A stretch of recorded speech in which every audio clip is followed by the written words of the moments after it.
Assalamualaikum warahmatullahi wabarakatuh. Perkenalkan, nama saya Muhammad Dimas Pratama. Saya dari Fakultas Teknik, jurusan Teknik Informatika. Di sini saya akan menjelaskan tentang beberapa hal penting yang harus dipahami dalam sebuah basis data. Untuk yang pertama, ada DBMS atau Database Management System atau juga manajemen basis data. Di mana DBMS adalah sebuah perangkat lunak yang didesain untuk membantu dan memelihara serta memanfaatkan kumpulan data yang besar untuk diolah dan menghasilkan sebuah informasi. Contoh dari Microsoft, contoh dari database management system adalah Microsoft Access, MySQL, SQL Server, Foxtro, Clipper, dan juga masih banyak yang lainnya. Dan yang kedua ada redundansi data. Redundansi data adalah sebuah kondisi di mana data yang sama disimpan di lebih dari satu tempat. Hal ini dapat menyebabkan inkonsistensi data dan pemborosan ruang penyimpanan. Nah, dari redundansi data itu kita dapat menemukan beberapa masalah seperti ketidaksamaan data atau ketidakkonsistenan data dan juga kesulitan dalam memperbarui data.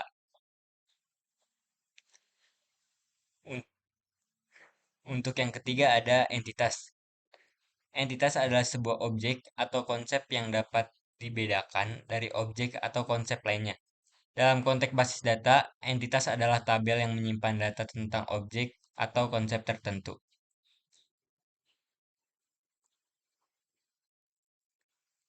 Kemudian ada composite key. Apa sih composite key? Composite key adalah sebuah kunci utama yang terdiri dari dua atau lebih kolom, di mana kegunaannya adalah untuk mengidentifikasi secara unik setiap baris data dalam sebuah tabel. Contohnya composite key dalam tabel mahasiswa dapat berupa NIM dan juga tahun angkatan. Yang selanjutnya ada index key. Index key adalah struktur data yang membantu meningkatkan performa pencarian data dalam basis data.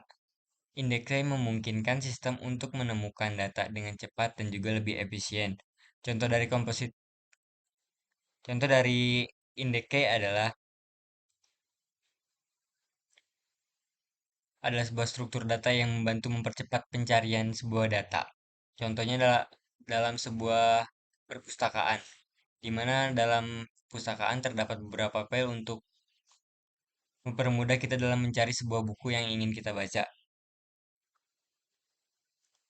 Yang kemudian ada jenis arsitektur basis data. Nah, yang pertama ada arsitektur hierarki, atau yang biasa disebut juga data yang disusun dalam struktur pohon, di mana setiap entitas hanya memiliki satu entitas induk.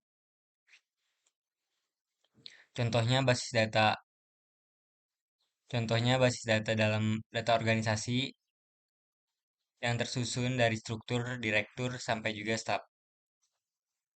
Yang kemudian selanjutnya ada arsitektur jaringan, di mana data yang disusun dalam struktur jaringan, di mana setiap entitas dapat memiliki beberapa entitas induk. Contohnya adalah basis data sosial media yang dimana memungkinkan pengguna untuk memiliki banyak teman dan pengikut. Itu itu untuk contoh basis data jaringan. Dan yang ketiga ada arsitektur relasional, di mana sebuah data disusun dalam tabel yang saling terhubung satu sama lain.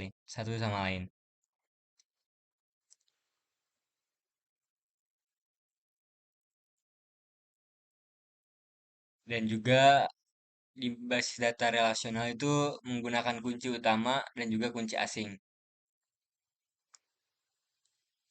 Kemudian ada level basis data. Nah, untuk level basis data ada level operasional. Level ini berisi data mentah yang digunakan untuk operasi sehari-hari. Nah, yang kedua ada level taktis, di mana level ini berisi data yang telah diolah dan dianalisis untuk membantu pengambilan keputusan. Level strategis, hmm, pengambilan keputusan. Nah, untuk level strategis itu yang selanjutnya, di mana level ini berisi data yang digunakan untuk perencanaan jangka panjang.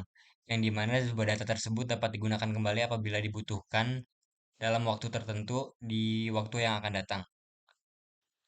Yang selanjutnya ada basis data hierarki dan juga jaringan.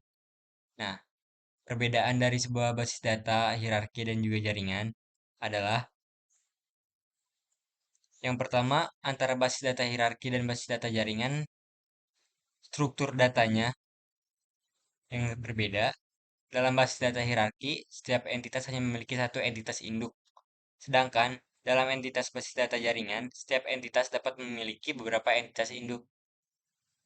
Itu untuk perbedaan dari basis data hierarki dan juga data hierarki dengan basis jaringan. Kemudian ada database relasional dan entity relationship. Nah, perbedaan utama antara relational database dan entity relationship adalah cara mereka mewakili hubungan antara entitas. Dalam relational database, hubungan antara entitas dipresentasikan dalam tabel. Sedangkan dalam entity relationship, model hubungan antara entitas dipresentasikan dalam diagram. Perbedaannya hanya dari presentasinya di mana menggunakan database dan juga dan di sini menggunakan diagram. Oh, database maaf. Dipresentasikan dalam tabel dan juga dalam diagram. Hanya itu perbedaan dari database relasional dan entity relationship. Kemudian perbedaan SQL dan NoSQL. Perbedaan utama dari SQL dan NoSQL adalah cara mereka menyimpan dan mengelola data. SQL adalah bahasa pemrograman yang digunakan untuk mengakses dan memanipulasi data dalam relational database. Sedangkan NoSQL adalah sebuah istilah yang digunakan untuk merujuk pada berbagai jenis basis data yang tidak menggunakan model data relasional. Contoh basis data berbasis NoSQL adalah MongoDB, Cassandra, dan CouchDB. Sekian penjelasan dari saya tentang beberapa hal yang harus dipahami dalam sebuah basis data. Terima kasih. Wassalamualaikum warahmatullahi wabarakatuh.